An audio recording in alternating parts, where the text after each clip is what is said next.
আসসালামু আলাইকুম। সেনাবাহিনীকে ম্যাজিস্ট্রেসি পাওয়ার দেওয়ার পর অনেকে বলতেছেন যে এই যে বিপ্লব, এই যে গণ অভ্যুত্থান সুদানের মতো ধ্বংস হয়ে যাবে। আপনারা জানেন যে সুদানও একটা বিপ্লব হয়েছিল, কিন্তু আজ কিন্তু সুদান গৃহযুদ্ধে জর্জরিত। সেই বিপ্লব কিন্তু সুদান ধরে রাখতে পারে নাই। এখন সুদানের বিপ্লব আর বাংলাদেশের যে বিপ্লব, এই দুই বিপ্লবের ভিতরে পার্থক্য কোথায়? আগে আমি আপনাদেরকে একটু সুদানের গল্পটা বলি যে সুদানে কি হয়েছিল। সুদানে ওমর আল বশির তিনি ৩০ বছর যাবৎ ক্ষমতায় ছিলেন। তিনি জাস্ট এই বর্তমানে যে আপনার যে স্বৈরাচার, আমাদের দেশে যে যে স্বৈরাচার ছিল শেখ হাসিনা, তার মতোই তিনি শাসন শোষণ করেছেন। দেশের রাষ্ট্রীয় যত সমস্ত রকম প্রতিষ্ঠান, অর্থনৈতিক প্রতিষ্ঠান, তারপর রাষ্ট্রীয় যে দুর্নীতি দমন কমিশন বলেন অথবা যে বিচার বিভাগ বলেন, একেবারে সমস্ত রাষ্ট্রীয় প্রতিষ্ঠানকে ঠিক এই আওয়ামী লীগের মতোই সেই ওমর আল বশির তিনি ধ্বংস করে দিছিলেন। তো তারপর তিনি এইভাবে একেবারে স্বৈরাচারী স্টাইলে ৩০ বছর যাবৎ ক্ষমতায় ছিলেন। পরে ২০১৯ সালে মার্চ মাসে একটা বিপ্লব হয় এবং সেই বিপ্লবটায় নেতৃত্ব দেয়, এর আগে আপনি তিনি সমস্ত রাজনৈতিক দলের প্রতি নির্যাতন নিপীড়ন চালাইছেন, যেটা বাংলাদেশে হয়েছে আর কি। সমস্ত যে সংগঠনই তার বিরুদ্ধে, ওমর আল বাশারের বিরুদ্ধে কথা বলার চেষ্টা করেছে, সমস্ত সংগঠনকে তিনি এইভাবে গুম খুন হত্যা বিচার বহির্ভূত হত্যা। তার একটা নিজস্ব বাহিনী ছিল, সেই বাহিনী দিয়া আরএসএফ, সে আরএসএফ মানে বাংলাদেশ যেমন র্যাব এরকমের একটা আরএসএফ বাহিনী ছিল, সেই আরএসএফ বাহিনী দিয়া তিনি সমস্ত বিরোধী দল, গুরুত্বপূর্ণ ব্যক্তি যারা, যাদের কথায় আসলে একটা জনবিপ্লব হইতে পারে, মানুষের কাট্টা হইতে পারে, এই ধরনের সমস্ত লোককে তিনি গুম খুম হত্যা করছেন প্রায় ৩০ বছর যাবৎ। তো ২০১৯ সালে মার্চ মাসের দিকে একটা সংগঠন এসপিএ মানে সুদানি প্রফেশন অ্যাসোসিয়েশন, মানে একটা পেশাজীবী সংগঠন, সেই পেশাজীবী সংগঠনটা এই মার্চ মাসের দিকে জায়গা ওঠে। তৎকালীন সময় একটা সংকট আসছিল, সেই মার্চ মাসের দিকে সংকটটা ছিল খুবই বিশাল। মানুষের দ্রব্যমূল্যের ঊর্ধ্বগতি ঘটে, তারপর একটা তেলের সংকট হয়, টাকা থাকা সত্ত্বেও অনেকে খাদ্য কিনতে পারে না, অনেকের কাজ চাকরি বাকরি সব কিছু হারাই ফেলায়। তো যার কারণে ওই সময়টায় এই এসপি এর সংগঠনের মাধ্যমে একটা বিশাল রকমের বিপ্লব ঘটে। সমস্ত মানুষ, সাংস্কৃতিক সংগঠন বলেন, রাজনৈতিক দল বলেন, ছাত্ররা বলেন, গুণী ব্যক্তিবর্গ সবাই ওই সংগঠনের নেতৃত্বে ওই সময় মাঠে চলে আসেন এবং একটা গণবিপ্লব ঘটে। এই গণবিপ্লবের মুখে সেই ২০১৯ সালেরই এপ্রিল মাসের ৯-১০ তারিখের দিকে একটা আপনার ইয়ে হয়, ওই সরকারের পতন হয়ে যায়, ওমর আল বাশারের পতন হয় এবং সে জায়গার যে প্রেসিডেন্ট প্যালেস সেটা দখল করে ফেলায় সাধারণ মানুষজন। তো এই মুহূর্তে দখল করার পর তারপর সেখানকার যে জেনারেল ছিলেন ইবনে আউফ, ওই ইবনে আউফ তিনি জনসম্মুখে আসেন, আইসা বলেন যে আমরা ওমর আল বাশারকে অ্যারেস্ট করব, আমরা তাকে গ্রেপ্তার করব এবং আমরা নতুন সরকার গঠন করব, আপনারা মোটামুটি শান্ত হন। তো সেই সময় শান্ত হইলেও পরবর্তীতে যে জনগণের মনে আসে তাহলে সরকার কি হবে, যে বিপ্লবী সরকারটা যে মানে ওমর আল বাশারকে যে অ্যারেস্ট করবে তাহলে সরকার কি হবে।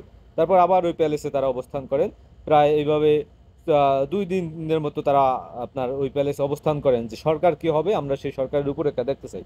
পরবর্তীতে এই যে জেনারেল আউফ বলে আমি সরকার গঠন করব, আমার নেতৃত্বে একটা অস্থায়ী মানে সাময়িক শাসন জারি করে আমি সরকার গঠন করব, সমস্ত ক্ষমতা আমি গ্রহণ করব।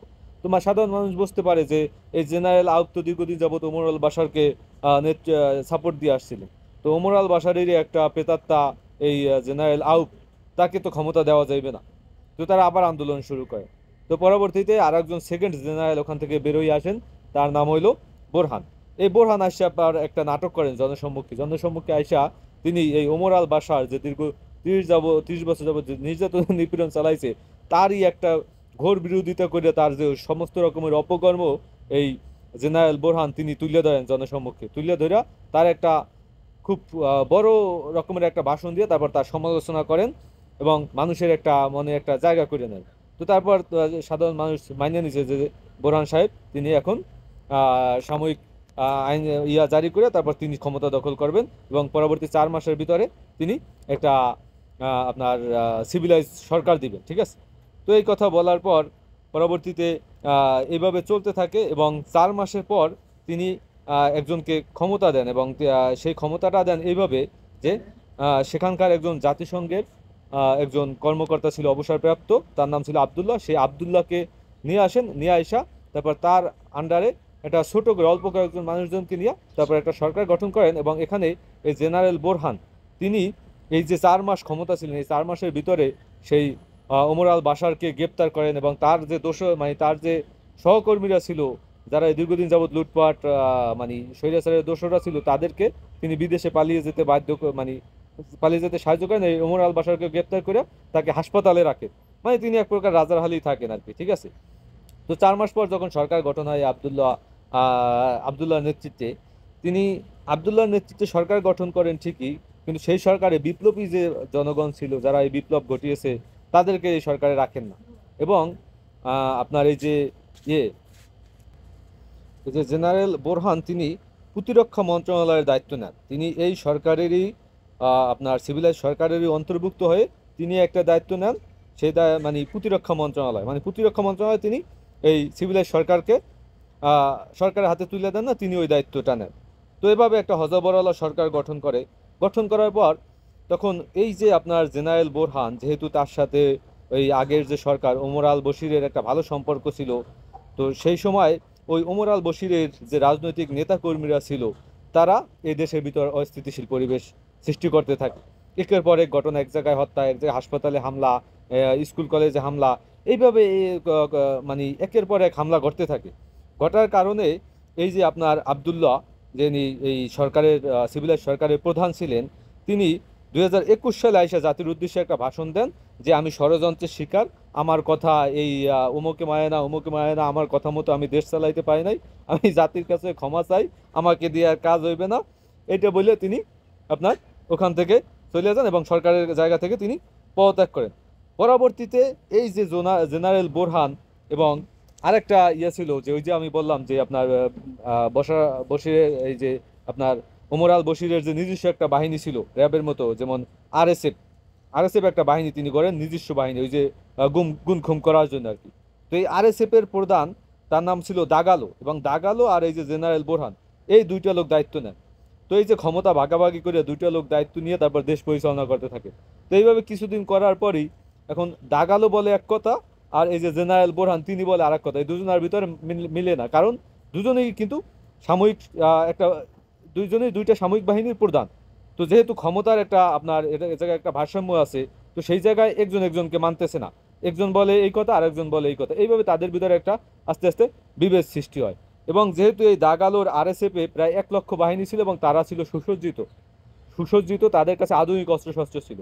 তো পরবর্তীতে এই দুইটা বাহিনীর ভিতরে যুদ্ধ শুরু হয়েছে এবং সেই যুদ্ধে এখন পর্যন্ত সুদানে চলমান। এখন অনেকে মনে করতেছেন যে আসলে বাংলাদেশও কি সেই পথে হাঁটতেছে কিনা। এখন দেখেন, আমাদের যে সেনাপ্রধান জেনারেল ওয়াকার সাহেব, তিনি কি ক্ষমতা লোভী?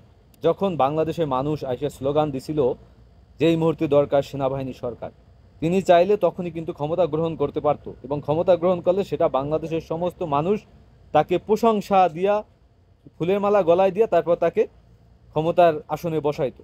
এরকমের ঘটনা কিন্তু ঘটতো, কিন্তু সেই জায়গা থেকে এত সুযোগ থাকা সত্ত্বেও জেনারেল ওয়াকার সাহেব কিন্তু ক্ষমতা গ্রহণ করেন নাই। তো এই যে একটা জায়গা, এই যে দেশপ্রেম নিজের ভিতরে একটা উদারতার পরিচয় দিয়েছেন তিনি, যে না, বিভিন্ন দেশের আপনার সেনাবাহিনী ক্ষমতা গ্রহণ করলে কি দেশ এগিয়ে যায়? এগিয়ে যায় না। বিভিন্ন অর্থনৈতিক বাণিজ্য আছে, বিদেশের সাথে সম্পর্ক আছে, এই সব কিছু মেনটেন করা একটা বিশাল ব্যাপার। এবং সেনাবাহিনী ক্ষমতা গ্রহণ করলে এখান থেকে অর্থনৈতিকভাবে আমরা একটা চরম বিপর্যয়ের মুখে পড়তাম। তো সেই জায়গা থেকে জেনারেল ওয়াকার সাহেব দেশপ্রেমের পরিচয় দিয়ে তারপর তিনি কিন্তু আপনার ক্ষমতা একেবারে নিজে গ্রহণ না করিয়া মানে দেশের এই যে ছাত্র জনতার মানে ছাত্র জনতার গণঅভ্যুত্থানের যারা দায়িত্বপ্রাপ্ত বা তারা যাকে চাইছে তাকেই কিন্তু ক্ষমতায় বসাইছেন। এক্ষেত্রে জেনারেল ওয়াকার সাহেব কোনো কার্পণ্য করেন নাই। তো এই জায়গাটা কিন্তু পরিষ্কার, তার ক্ষমতার লোভ নাই। এবং জেনারেল ওয়াকার সাহেব কিন্তু একজন জনপ্রিয় সেনাপ্রধান, তার ভিতরে তার যে সেনাবাহিনী আছে, তার যে অফিসার আছে, সবার কাছে তিনি মোটামুটি এক প্রকার প্রিয় একজন ব্যক্তি। তো সেই জায়গা থেকে তিনি ক্ষমতা গ্রহণ করার বা তার ক্ষমতা গ্রহণ করার কোনো অবকাশ নাই। এখন আসেন তৎকালীন সময়ে এই যে আপনার জাতিসংঘে সুদানের যে একটা সরকার গঠন করা হয়েছিল আবদুল্লাহর নেতৃত্বে, সেই সরকারে কিন্তু এই যে মানে মানে গণ অভ্যুত্থান যারা ঘটাইছিল, যারা বিপ্লব ঘটাইছিল, তাদের কিন্তু অন্তর্ভুক্তি ছিল না। তো সেই জায়গা থেকে বাংলাদেশে কিন্তু এই ছাত্র জনতার গণ অভ্যুত্থানের ফলে তারা যে বিপ্লবী সরকার গঠন করবে, সে জায়গায় এই যে ছাত্র জনতার দুজন সরাসরি দুজন সদস্য একে বলে সরাসরি অন্তর্ভুক্ত আছেন। তো সেই জায়গা থেকেও একটা নিরাপদ আমরা। তো সার্বিক দিক বিবেচনা করলে এবং আমরা যে সরকারটা গঠন করছি সেই সরকারটা এখন মোটামুটি বিশ্বের কাছে পরিচিত এবং ইতিমধ্যে তিনি প্রশংসার দাবিদার, মানে প্রশংসনীয়, সবার একটা তার একটা বিশ্বে পরিচিতি আছে। তো সেই জায়গা থেকে এই সরকার, এবং ইতিমধ্যে আমরা দেখছি ডোনাল্ড লু পর্যন্ত এসে গেছে, তার সাথে মানে মিটিং করছে। তো সব জায়গা থেকে আসলে এই সরকার একটা মানে ভিন্ন সরকার। এই সরকারকে আপনি সুদানের সরকারের সাথে তুলনা করলে হবে না। তো সেই জায়গা থেকে সুদানের যে আপনার যুদ্ধ বিধ্বস্ত বা সুদানের যে আপনার গণবিপ্লবের সাথে, গণবিপ্লব যেভাবে মানে ধ্বংস হয়ে গেছে, সেইভাবে বাংলাদেশের যে গণবিপ্লব বা বাংলাদেশের যে বিপ্লবী সরকার যে ধ্বংস হয়ে যাবে, ধ্বংস হওয়ার কোনো মানে কোনো রকমের সিন্ড্রোম আমরা দেখতে পাইতেছি না। তবে একটা সিন্ড্রোম আছে, সেই সিন্ড্রোমটা হইলো এখন পর্যন্ত আওয়ামী লীগের যে নেতাকর্মীরা, তাদেরকে এখন পর্যন্ত গ্রেপ্তার করা হয় নাই। তারা কোথায় আছে, কিভাবে আছে, এখন পর্যন্ত আমরা জানি না, এবং এটা নিয়ে এখন পর্যন্ত কেউ প্রশ্ন তুলতেছে না। এটা কিন্তু খুবই ভয়াবহ, কারণ তাদের নেতৃত্বে তারা কিন্তু বিভিন্নভাবে বাংলাদেশকে চাইলে অস্থিতিশীল পরিবেশ সৃষ্টি করতে পারে। তাদের কাছে টাকা আছে, সেই টাকা ব্যবহার করে অনেক ঘটনা তারা ঘটাইতে পারে। তো ইতিমধ্যে আপনারা দেখেছেন বিভিন্ন ঘটনা অলরেডি ঘটে গেছে। তো সেই জায়গা থেকে কিন্তু আমরা নিরাপদ না। তাদেরকে যতক্ষণ পর্যন্ত না গ্রেপ্তার করা হবে, তাদেরকে যতক্ষণ না পর্যন্ত আপনি আইনের আওতায় না আনতে পারবেন, এরকমের ছোট একটা সম্ভাবনা কিন্তু আসলে থেকেই যায়। এখন যেহেতু আপনার ম্যাজিস্ট্রেসি পাওয়ার দেওয়া হয়েছে সেনাবাহিনীকে, এখন সেনাবাহিনী যদি আপনার করে অপারেশন চালায়, তখন আমরা বুঝতে পারবো যে আসলে দেশ কোন দিকে যাইতেছে। তারা কি আওয়ামী লীগ নেতাকর্মীদের প্রতি তাদেরকে গ্রেপ্তার করতেছে কিনা, বা তারা কি করতেছে, তারা কাদের উপর অত্যাচার নির্যাতন নিপীড়ন চালাইতেছে, বা তাদের কোনো অপারেশনে কেউ হত্যার শিকার হইতেছে কিনা, এভাবে অনেক ঘটনা ঘটতে পারে। তখন আমরা বুঝতে পারবো আসলে দেশ কোন দিকে যাচ্ছে। তো আসলে আমরা আগের থেকে সেই সুদানের সাথে তুলনা করে বসে থাকলে ঠিক হইবে না। সুদানের প্রেক্ষাপট আর বাংলাদেশের প্রেক্ষাপট অনেকটাই আলাদা। সেই জায়গা থেকে বাংলাদেশে গৃহযুদ্ধের দিকে যাওয়ার কোনো সম্ভাবনা নাই, বা এই বিপ্লব ধ্বংস হওয়ারও তেমন কোনো সম্ভাবনা নেই।